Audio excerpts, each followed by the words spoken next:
What is going on, all of you gamers, professional and casual out there in the world? I am MegaAmpster. Thank you for checking out this YouTube video. If you are new here, hey, welcome to the channel. Good to see you here. Hope you've been having a good holidays season if you celebrate. If you're a returning viewer, always great to see you here. Thank you for all the support over time. Really means a lot. I wanted to sneak this quick little video in before the end of the year here of 2023 as of this recording. Just a couple weeks ago as of this recording, I started playing I started playing Sonic Dream Team, the Apple Arcade exclusive game. Still annoying that it's the case, but I mean, Apple produced the game, so it makes sense.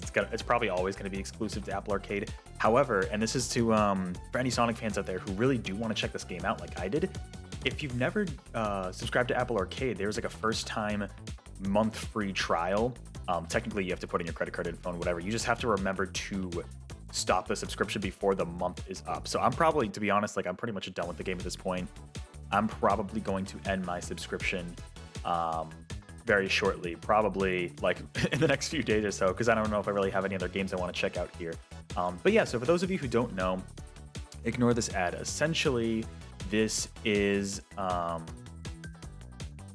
Apple Arcade exclusive game, so mobile, of course, when it comes to Apple. Apple Arcade is like, it's hard to describe. It's not the App Store. It's like a premium subscription that you pay, kind of like Game Pass, pretty much half the price. So I think it's only, at least in the US, it's only $7 a month, which is honestly not bad. I've heard there's some good games on here. But Sonic Dream Team specifically was released for Apple Arcade earlier in December 2023. And I just want to give my quick impressions of the game. You know, being a Sonic fan, I got to talk about everything Sonic related, right? But not everything. But I figured I wanted to give my thoughts on this because from what I've heard from a lot of fans, especially some people who weren't as big of a fan of Frontiers as others, they seem to prefer the gameplay style of this game. And I've straight up heard some people say that this is like their favorite 3D Sonic game, or like their favorite 3D Sonic game in a long, long time. And I can understand liking the gameplay, but at the end of the day, I don't want anybody to get confused. This is a mobile designed experience. This is not even close to being a full-fledged game, like not even close. This is a mobile experience where there's little bite-sized challenges. Essentially how it works, it plays kind of like a hybrid of Sonic Lost World and Sonic Adventure, where there's only 4 different areas in the game. You're seeing some of them on screen here. This is the first area, this beach-like area. I will say some of the zones are some of the most interesting and unique zones, especially the second 2 in the game, that we've seen for a while in 3D Sonic, which is really cool. But the gameplay, there's a lot of moments, there's like half pipes, there's like the cylinders like in Lost World, occasionally you can go around. There's a lot of wall running and parkour in this game, which is cool. But like in that way, it kind of plays fairly similarly, kind of like an in-between of Lost World and like Sonic Adventure. Because at the end of the day, the characters do have a lot of their adventure movesets. There are 6 characters total, so you start off having Sonic and Amy, the speed-like characters. You eventually unlock Tails and Cream, the flight characters, and then later Knuckles and Rouge, the gliding characters. So each kind of have their own special abilities that we've seen before that make them distinguishable between the two. I will say all the characters have the boost. All the characters do have the homing attack, and as like a hardcore Sonic fan, that's just something I have to get used to. Frontiers did the same thing. Everybody has the homing attack in this game, which I mean is fine, honestly. The level design, you know, kind of goes around that. It's designed to have all the characters with the homing attack in mind. But what is distinctive about all of them is that Sonic and Amy have the light speed dash, only they have that. Tails and Cream are the only ones who can fly, which I will say the flight in this game is pretty solid. It doesn't last forever. It's not like Frontiers where Tails' flight in the DLC lasts literally forever. So not quite to that degree. They reeled it back a bit.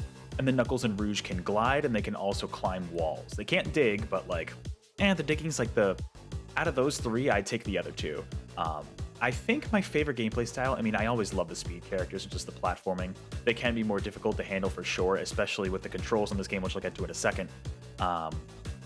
I think I like Knuckles and Rouge the best, like the gliding characters. They're fun to handle. The climbing walls adds to a lot of verticality to certain levels and stuff like that. And I will say, like, the level design here is pretty good. Like, it's pretty solid. There's a lot of multiple paths to explore, depending on which characters you have. What's nice is that you can swap characters in the middle of a stage. That's really, really nice.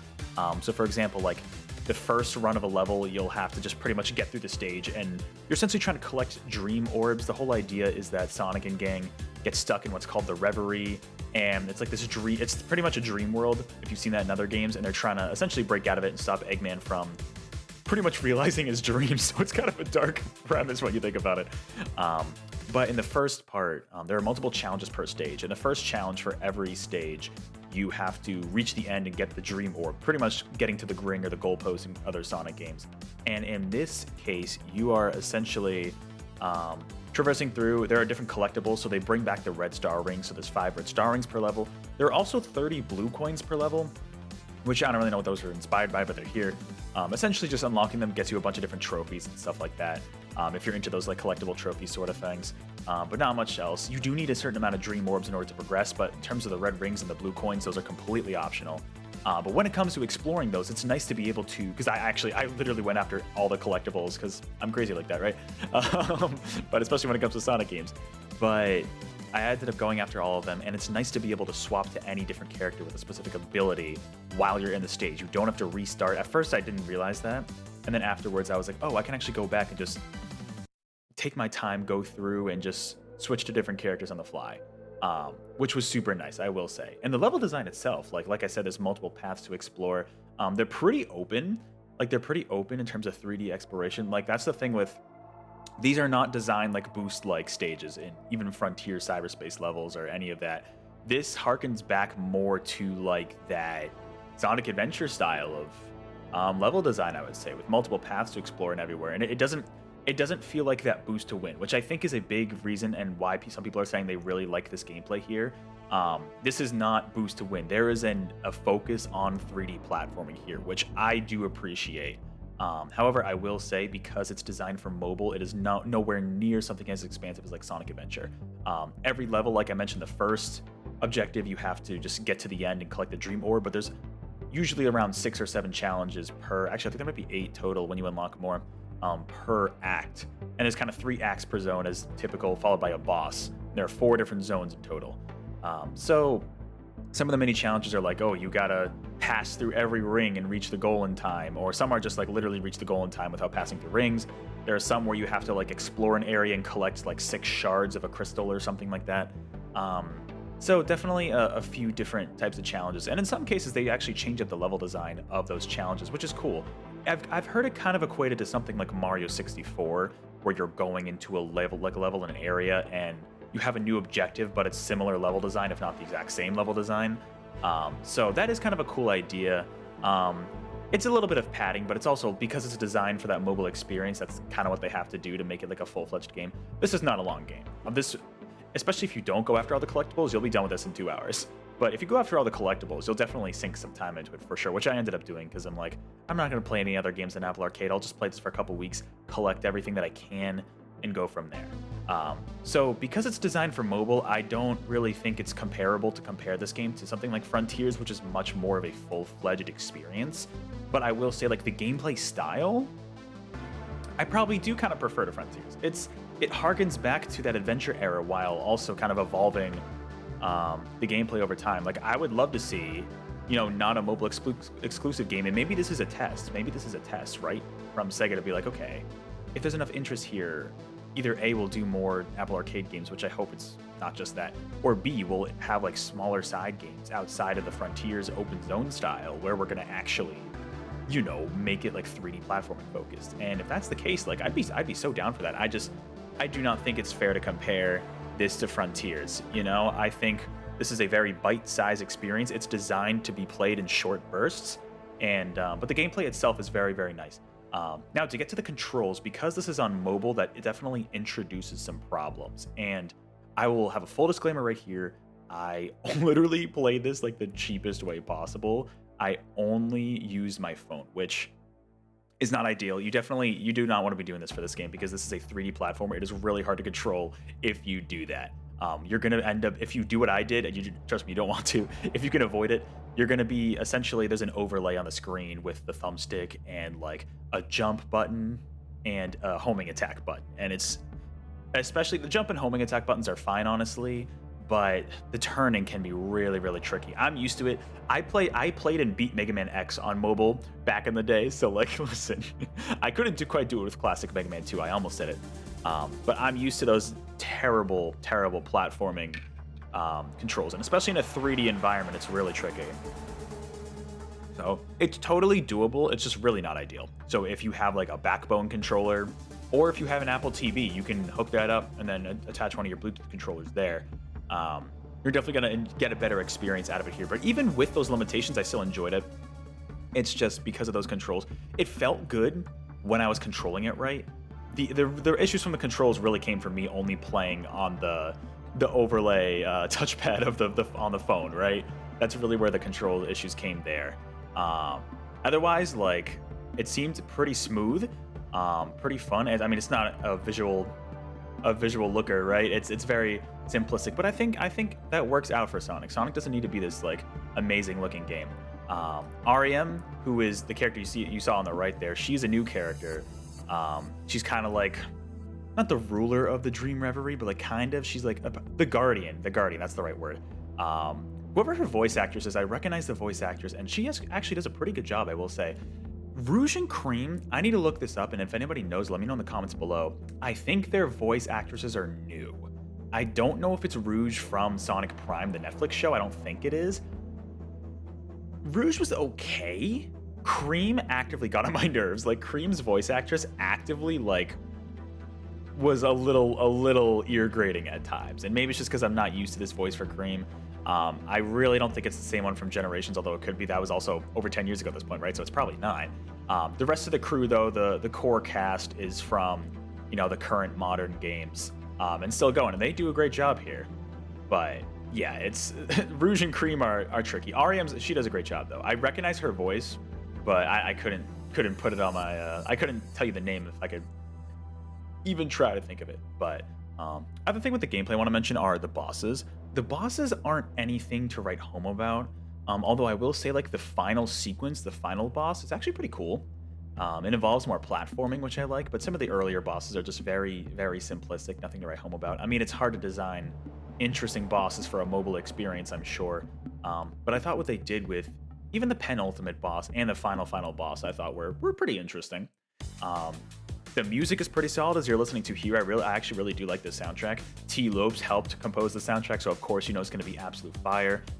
Ian Flynn was consulted for the simplistic story, but I mean, it's Sonic doesn't need an in-depth story, right? I don't think most people are playing Sonic for the story, but you know, it works. It works in Sonic's world, and it's kind of cool. You won't really find any like references or nods to other games, which Frontiers did a lot. You won't find that here. This is completely original story, which honestly, for a mobile experience, is probably for the best to not do that. And yeah, so yeah, honestly, it's a pretty fun time. Very visually distinct, like I said, especially some of the later zones are really cool. Unique, honestly, for Sonic, which is hard to do because there's so many at this point. It's promising. You know, it's very promising. One thing I did forget to mention, actually, before I end this video off, because I don't want this to be too long, there are separate challenges that you unlock called Tails challenges, which I think they refresh every week. And there's like a set of 5 or 6 of them that you can complete. Some of the collectible trophies are locked behind, like, completing enough of those challenges, so I didn't end up getting all of those. But they like refresh every week, so I guess to increase the replayability for this game, which I'm not gonna even bother keeping Apple Arcade for that because I don't want to forget about it and like have it charge $7, which albeit isn't a lot, but for if I'm only gonna play this game, maybe not the best. But overall, like, just to give my overall thoughts on this game, I enjoyed it more than I would have expected. I'm seeing a lot of people say, oh, this game is so much better than Frontiers, this and that. You can't compare them. You can say you like the gameplay style more, and honestly, I might even lean towards that. Although I do like the open zone exploration of Sonic Frontiers, I'm not the biggest fan of some of the cyberspace levels, although they're kind of fun.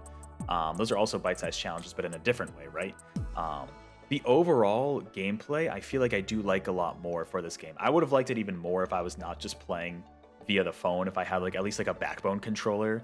I'm sure I would have enjoyed it even more. But even with the limited controls, I think this is pretty good, and I hope this isn't just like a one-time thing. That's like, you know, I mean, really what I want is for a smaller, like, literally give us like a 2D Sonic, like Super Sonic Superstars size experience with 3D Sonic, just like a small, you know, thing there. Like, literally, I mean, if we get to the point where we have 3 different styles of Sonic games, like, I'm totally down for that, because this game made me realize why I liked the adventure gameplay so much. And like you can argue that Frontiers kind of controls similarly, but it's a little more rigid. Frontiers is a little more rigid. Although with some of the new characters in the DLC, they kind of made them feel more like their adventure counterparts, which was good. But the level design here was definitely better than something like Frontiers. I will give it that, and I think that's why people are saying it's a little better, because of the control and the level design. It's just unfortunate it stuck to Apple Arcade, but like I said, because Apple produced the game, don't expect this to come to any other platforms anytime soon, or maybe even ever. Like, if Apple's directly involved, I don't know if Sega could even get this on other platforms like the Switch, even like PS5 and Xbox or PC if they wanted to. I don't think they're going to. So I would say, if you really are at all interested in this, especially if you have that free trial, like the free month trial, just give it a shot. Like, you can easily beat this game within that amount of time and go after 100%. Like, I did it within 2 weeks and I was barely playing every day. You know what I mean? It's a very short, concise experience, but probably one of the better mobile game experiences I've had, to be honest. It feels like a full-fledged, well, not full-fledged, it feels like a complete game. Just, a smaller bite-sized one at that. But with that, I'm going to wrap this up because there's not really much else for me to say. Just overall, pretty good impressions from here. Nothing like to completely write home about, but I hope this is at least a test to see that, maybe Sega would do a more full experience on consoles or PC in the future along the lines of this gameplay here. But with that, let me know your thoughts in the comments below. If you've checked out Sonic Dream Team, if you have any thoughts on that game, if you've enjoyed it, or if you haven't, let me know what your thoughts are. And let me know if I convinced you to actually check this one out now, because I'd say it's worth it. If you're at all curious, and especially if you have that free trial, I think it's worth it. But with that, thank you all so much for watching. Really appreciate it. Enjoy the rest of your 2023 and the holidays if you celebrate. And hey, I will catch you on the next video or live stream, Sonic in 2024. Let's see what they have in store. But until next time, guys, take care.